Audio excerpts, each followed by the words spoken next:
On the 2nd of May 2014, a puzzle was released that would leave talented puzzle solvers from around the world mutually defeated and perplexed. The latest step in a sequence of puzzles released over 3 years remains unsolved and has been for 7 years. But how could something that will bring together so many great minds over the course of 3 years suddenly become so challenging that not one person could succeed? What exactly is the Liber Primus? Where did it come from? Why exactly is it so difficult? And how can it possibly be solved? If you're watching this, you might have already heard about 3301, but it's my intention to bridge the gap between a basic understanding of what Cicada 3301 is and the knowledge and context that would be required to solve it. In 2012, a user calling themselves 3301 posted a challenge, the depth and difficulty of which caught a lot of attention. Year by year, the puzzles grew in difficulty, and the Cicada puzzle quickly became renowned for its incredible complexity and intricacy. Until, in 2014, at the end of a series of puzzles that put its predecessors to shame, the difficulty of the puzzle took a turn that left the community at large at a loss for words. The 2014 puzzle was by far the most complex release so far, so it stands to reason that there is a lot of confusion on the context by which the final, unsolved step of the puzzle came about. Today, I attempt to break that barrier, tell a story of the most recent steps, and explain ways which it might be possible to solve the final step of the 2014 puzzle. The Liber Primus is a book released by 3301 throughout the 2014 puzzle. 17 pages were procedurally released and subsequently solved alongside various other puzzle steps, involving everything from simple book ciphers to cracking RSA encryption. One of the most recent steps of the puzzle to date was a request to create a hidden service of your own, with the specific instructions on how exactly it should function in order to effectively receive your own personal message from 3301. On the 2nd of May 2014, 3301 answered. A file was uploaded to each hidden service submitted on a previous step. Each file contained a PGP-signed message with a new onion URL, a web page containing 58 pages of runes. When it's required to distinguish between the pages released and solved throughout the earlier stages of the 2014 puzzle and this newer, larger release of pages, we refer to the earlier solved pages as Part 1, and the most commonly referred to set of pages, the set of pages that remain unsolved, as Part 2. The page numbers start at 0, so the first page is page 0 and the 58th page is page 57. This is in accordance with their original file names as posted by 3301. These new pages were quickly transcribed and formatted, and solving began. The last 2 pages gained immediate attention, as their frequency distribution was a much closer match to the encrypted runes we'd encountered in the past. Page 57 was a direct translation from the Liber Primus, given to us in 2013. The decrypted message read, "Parable. Like the instar tunneling to the surface, we must shed our own circumferences, find the divinity within and emerge." Page 56 was decoded immediately after, using a combination of techniques that 3301 had used in Part 1 of the 2014 puzzle. A running shift of consecutive prime numbers decrypted the page up until the 57th rune, the rune for F. Skipping over this rune in the sequence of shifts and all other F runes in the rest of the page resulted in the fully decoded text. An end.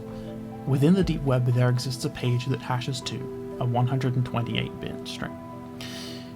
It is the duty of every pilgrim to seek out this page.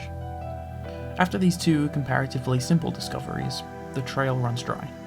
56 of the 58 pages remained unsolved to this day, and short of some amazing in-depth analysis performed on the unsolved runes over the last 7 years, as of the time of writing, nothing of concrete importance has been found. However, in lieu of a more satisfying conclusion, I'd like to take the time to go over a few of the more interesting discoveries that have been made over the past 7 years, and what they may imply or rule out when it comes to how they may be used to decrypt the runes in the future. The first and most important analysis for new solvers to understand is the frequency distribution. Frequency distribution is a common way to start deciphering by looking at how often each character is used in sequence, and comparing this to decrypted text. For example, 13% of English text is made up of the letter E, followed by T at 9.1%, A at 8.2%, and so on. This distribution is so unique it can be used as a fingerprint, not only to determine the presence of English text, but also to narrow down the ciphers that we use to create it. No such pattern is present in the Liber Primus, but this is not as unhelpful as it seems. The lack of presence of a known frequency distribution rules out the possibility of a substitution cipher, a category of ciphers that replaces letters in the alphabet with others to encrypt or decrypt text. These ciphers leave the frequency distribution exactly as it was, which is what allows us to rule out the presence of this category of ciphers, at least for the first round of decryption.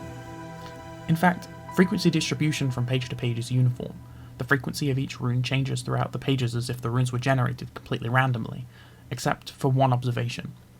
If we take each 2 runes as their own character and run the frequency analysis again, we find something really rather interesting. It is extremely uncommon for any 2 of the same runes to appear together.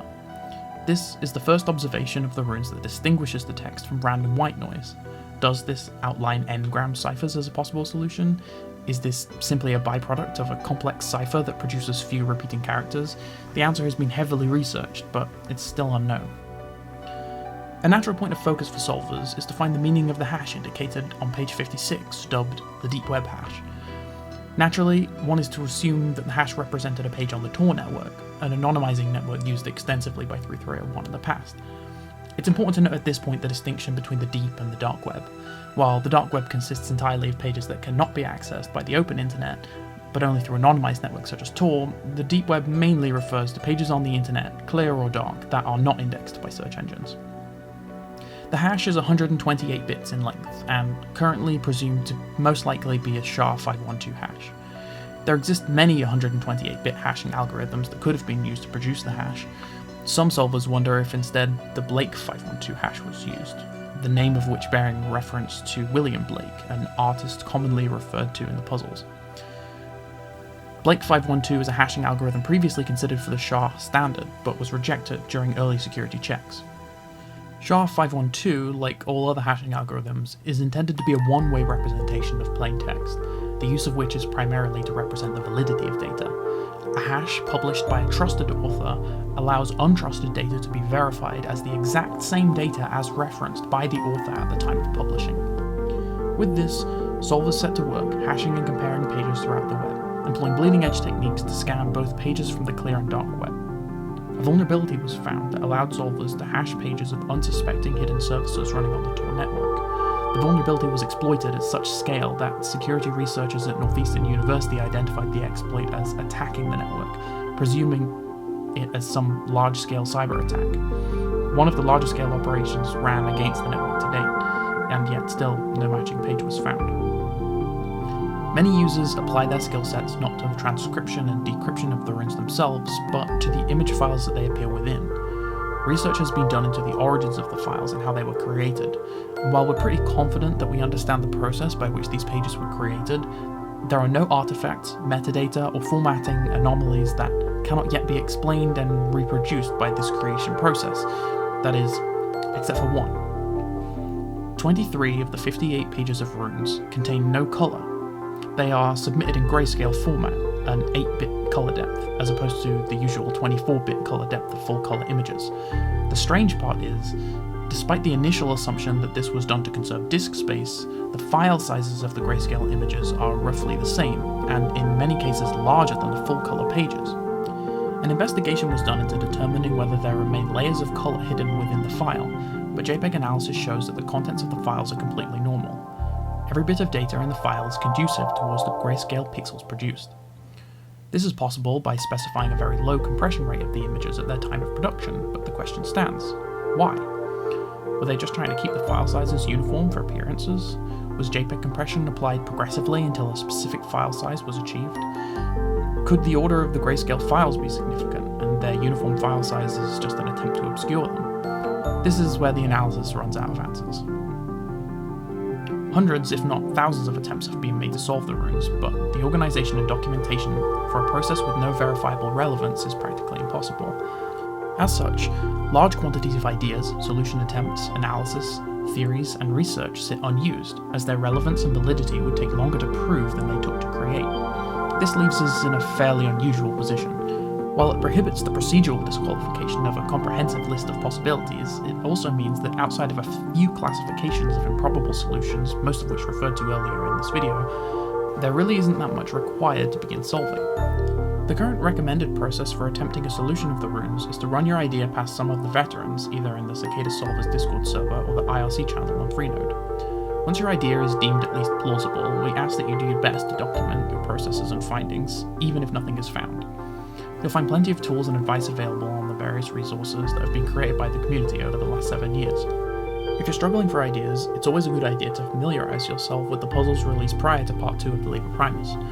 You can find documentation of exactly how each puzzle was solved on the wiki and in various write-ups created by the community over the years. On the Discord server, weekly solving sessions are held where solvers come to talk about their progress, share ideas, and ask for advice.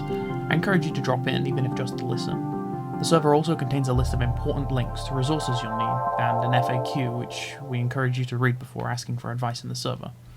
Links to the materials referenced can be found in the description of this video.